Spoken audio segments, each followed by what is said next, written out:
sakitnya pertama ya orang-orang bisa sakit pertama karena kemasukan bakteri atau virus dan di saat bersamaan tubuh kita lemah. Nah, kalau tubuh kita kuat maka kita tidak akan kenapa-kenapa.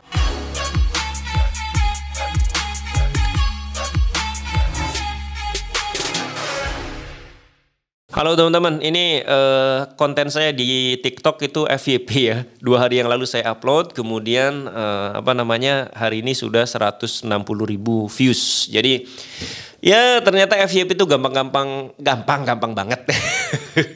Tapi saya nggak mau bahas FYP-nya ya. Yang saya bahas adalah konten di TikTok saya. Kalau teman-teman mau lihat, silakan ke TikTok saja. Itu simple. Jadi saya bahas tentang bahwa kalau kita mau sehat ya, kita mau terhindar dari berbagai macam penyakit, maka kita diusahakan harus berusaha untuk sering lapar gitulah bahasanya ya. Nah, saya bilang di konten itu bahwa kalau mau sehat maka sering-seringlah berpuasa, sering-seringlah menahan lapar. Lalu kemudian kontennya beragam ya. Komentarnya beragam.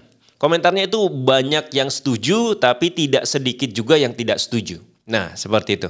Nah, yang tidak setuju ini itu rata-rata bilang bahwa katanya, wah kalau nggak makan atau sering lapar nanti malah sakit mah dong. Kalau sering lapar atau sering lapar nanti malah asam lambung dong. Gitu ya. Saya mau bahas itu ya teman-teman. Jadi saya kemudian berpikir apakah memang tubuh kita selemah itu gitu ya. Yang pertama yang saya mau bahas adalah apakah memang tubuh kita selemah itu ya, lapar dikit sakit, nggak makan dikit sakit gitu ya. Atau sakit ini sebenarnya bukan karena lapar atau menahan laparnya gitu. Nah, ini yang harus teman-teman bahas sekali lagi, harus dipikirkan, direnungkan.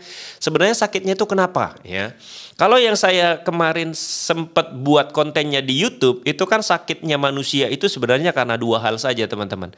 Sakitnya kita itu karena 2 hal saja. Yang pertama adalah kemasukan bakteri atau virus. Tapi di saat bersamaan ketika bakteri atau virus masuk ke tubuh kita, daya tahan tubuh kita lemah sehingga kita menjadi sakit. Tapi kondisinya kalau pas kita kemasukan bakteri atau kemasukan virus tapi daya tahan tubuh kita kuat, maka kita nggak akan sakit. Ya, contohnya. Contoh paling simpel adalah ketika kemarin pandemi virus corona. Ketika pandemi virus corona itu kan yang masuk udah jelas adalah virus ya, virus corona. Tapi kemudian setiap orang yang terkena virus corona itu berbeda-beda. Ya, berbeda-beda efek yang ditimbulkan dari virus coronanya itu. Ada orang-orang yang ketika kemasukan virus corona fine-fine aja, biasa-biasa aja, cuma demam-demam biasa saja, bahkan masih bisa beraktivitas, masih bisa berolahraga dan sebagainya. Ada orang-orang yang mungkin karena daya tahan tubuhnya rendah, ya kan, dia sedang stres atau kurang tidur, terkena virus corona, dia mengalami gejala-gejala yang ringan-ringan atau mendekati agak berat. Tapi orang-orang yang kemudian daya tahan tubuhnya memang sudah lemah ya kan, inflamasi terjadi di mana-mana, ada penyakit bawaan dan sebagainya, lalu masuk virus corona yang terjadi apa? Sampai kemudian dia ngedrop, dirawat, bahkan ada sampai yang meninggal. Jadi dari sini kita bisa lihat bahwa sakitnya pertama ya, orang-orang bisa sakit pertama karena kemasukan bakteri atau virus dan di saat bersamaan tubuh kita lemah. Nah, kalau tubuh kita kuat maka kita tidak akan kenapa-kenapa. Misalkan kita kemasukan bakteri apa gitu ya, tapi tubuh kita, daya tahan tubuh kita itu kuat, maka kita nggak kenapa-kenapa. Kemudian yang kedua ya teman-teman, ya sakitnya manusia itu sebenarnya yang kedua karena terjadi sindrom metabolik. Sindrom metabolik itu terjadi karena tubuh kita setiap hari selalu makan terlalu banyak dan makanan minuman yang masuk itu memang selalu bikin gula darah naik, bikin insulin naik, maka lama-kelamaan akan terjadi resistensi insulin. Kalau sudah terjadi resistensi insulin akan terjadi diabetes. Kalau sudah diabetes maka akan merambat kemana-mana, ke ginjal, ke jantung, ke tekanan darah, stroke dan sebagainya. Nah itu sakitnya kenapa? Sakitnya karena memang dari awal kita makannya salah. Ya, makannya salah, tinggi gula terus, manis terus, tinggi karbo terus, tepung terus, bertahun-tahun itu terjadi, maka tubuh kita kemudian menjadi rusak. Ya, itu sindrom metabolik itu sama kayak gini teman-teman. Misalkan teman-teman beli mobil, mobilnya ini canggih sekali gitu loh, canggih sekali. Dan di situ di manual booknya sudah ditulis bahwa mobil ini canggih, mobil ini bagus, mesinnya bagus, tenaganya bagus, tapi dia harus minum bensin yang RON-nya 92 ya atau Pertamax. Nah, jadi RON-nya 92 atau Pertamax. Tapi ya, kita beli mobil itu. Tapi kemudian karena kita mau berhemat, kita mau lebih ini irit dan sebagainya, pengeluaran harus ditekan. Akhirnya kita minumin mobil itu ya, yang harusnya RON-nya 92, kita minuminnya misalkan Pertalite atau bahkan premium misalkan gitu ya, yang RON-nya di bawah 92. Jalan nggak mobil itu? Jalan ya. Mobil itu jalan. Tapi dalam jangka panjang kalau ini terjadi terus menerus, maka kemungkinan nanti di entah beberapa tahun ke depan mobil ini mengalami kerusakan yang tidak semestinya. Ya, karena apa? Karena kita memberi minum mobil ini bukan yang RON 92. Nah, seperti itulah kira-kira analoginya sindrom metabolik. Jadi sakit itu karena dua hal. Jadi kalau termasuk sakit kayak MAH dan asam urat.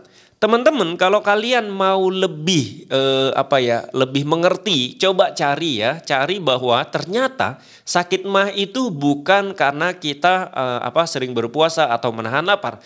Sakit MAH itu terjadi karena lambung kita mengalami infeksi, ada bakteri yang masuk, kemudian bakteri itu melukai dinding lambung, kemudian dinding lambung ini terluka, kemudian di saat bersamaan gula darah tinggi, terjadi inflamasi dan sebagainya, maka kemudian terjadilah efek yang disebut sakit MAH itu ya, lambung sakit, perih dan sebagainya. Nah, itu terjadi karena ada bakteri yang masuk, ada infeksi bakteri. Kalau asam lambung ya beda ya, MAH sama asam lambung itu beda. Kalau asam lambung itu adalah karena lambung kita ini kan mensekresikan asam. Jadi lambung kita ini ngeluarin asam. Di saat bersamaan, kalau di ilmu biologi, kalau teman-teman belajar sistem pencernaan, lambung kita itu di atasnya ada katup, teman-teman. Katup ini katupnya ini bisa kebuka, makanan masuk, kedorong, katup kebuka, makanan masuk gitu ya. Lalu katupnya nutup lagi. Nah, katup ini sebenarnya nggak bisa buka ke atas gitu ya.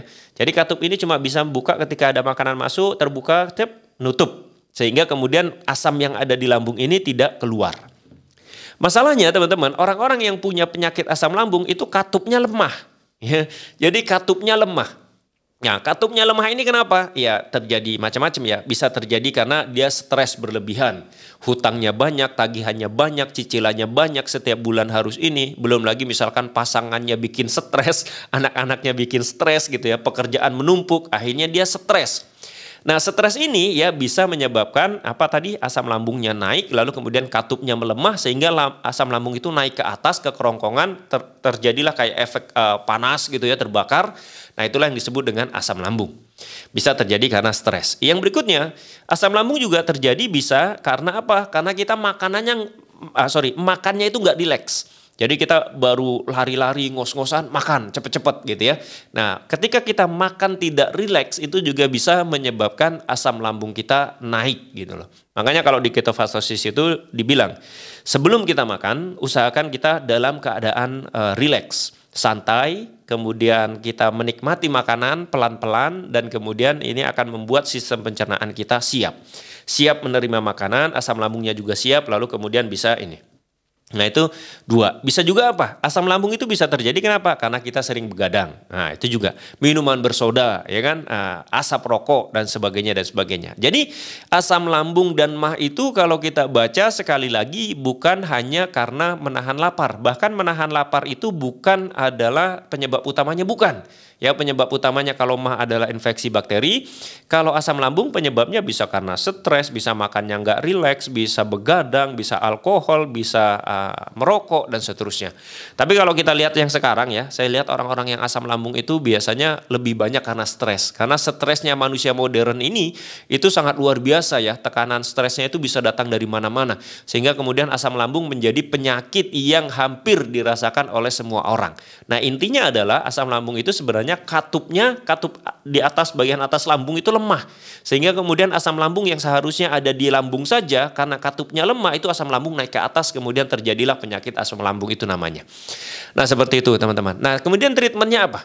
Nah, treatmentnya adalah kalau teman-teman punya sakit MAH ya, memang benar. Kalau memang sudah terjadi sakit MAH ya, kemudian kita kelaparan, sensasi sakitnya lebih besar.